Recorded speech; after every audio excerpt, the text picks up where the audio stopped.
Good day and welcome to SCO BRICS Insight, where we look at what's really going on in the world of the BRICS. Today I want to talk about titanium. Over the last 2 years, Western companies have bought around 1 billion worth of titanium from Russia. That's according to estimates in the Washington Post. Now, as usual, all the deals for buying Russian titanium have been kept very quiet, despite all the loud public commitments that they were going to stop buying the Russian metal. Now, what factors are involved that have prevented their dreams of stopping buying from becoming a reality? And will they ever be able to do without Russian metals? Well, you have to understand that titanium is a very strategic material and is essential to production in numerous branches of modern industry. Titanium is often called the best metal in the universe due to its unique properties. These properties include its low density, good corrosion resistance, and low thermal conductivity. In addition, titanium alloys are non-toxic, non-magnetic, easy to process, and biocompatible with other metals. This makes titanium ideal for applications where these qualities are essential.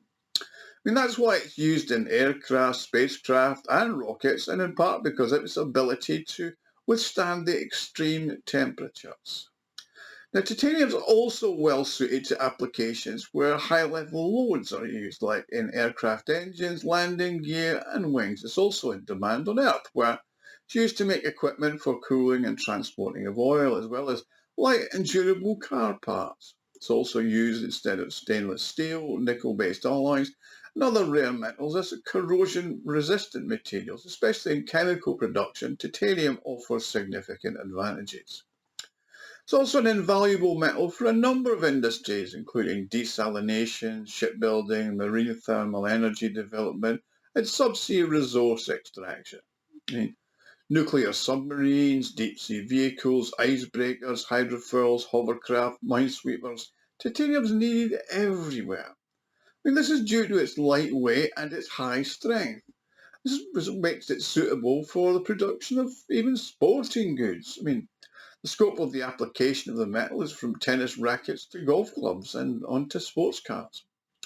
Also has excellent biocompatibility with human tissues, so it doesn't have any side effects. So it's used to make medical equipment, prosthetics, surgical instruments, and dental implants. Unexpectedly, titanium is also a decorative metal. It's light, beautiful, and stylish with a silvery sheen. So it's also found a niche in the jewellery business. The alloys also provide an extraordinary palette of colours, which is why the share of titanium jewellery remains relatively small. Its lightness, availability, durability, and hypoallergenicity will actually drive it up in the future. In other industries, titanium oxide is a most sought-after product. It's a chemical compound with specific qualities. Titanium dioxide is used in a number of industries, including the automotive industry as paint, construction, medicine, cosmetics, and food, as a dye or a sort of bleach. Also, different properties to the metal. It's produced in a different way and has a much larger market. In the United States, for example, 60% of titanium materials are used in the aerospace industry. However, other areas of application are also undergoing significant growth. Now, actions actually speak louder than words, and China is the clear leader in the use of titanium production and accounts for approximately 1/3 of the global market. The remaining market share is divided between Japan, Russia, and Kazakhstan, with the remaining players accounting for a negligible proportion. Now, the Russian company vsmpo-avisma is the world's largest titanium producing company, and its market share is about 25%. Now, companies involved in various stages of the titanium supply chain, particularly from sponge production, which is a smelting progress, to the mechanical and stamping and processing of parts. So, Russian titanium is of critical importance to Western countries, which is why it's understandable that vsmpo-avisma was not included in any sanctions list, despite the restrictions being introduced against one of its owners, Rostex. In public statements, Western countries have frequently stated their intention to stop buying Russian titanium. I mean, the list includes the American corporation Boeing, which made the announcement in 2022, and of course, British Rolls-Royce, which produces its aero engines for Airbus, and Boeing also had said it was going to stop buying. Airbus itself committed to divesting from Russian titanium suppliers within a few months as of the end of 2022. Now, these companies bought up a significant amount for the accumulation in their inventories from various suppliers, but market analysts say it's obvious that the trading would just continue on a quite similar to the way that they're buying Russian nuclear fuel. I mean, according to the Washington Post, the West continues to buy Russian titanium throughout 2022.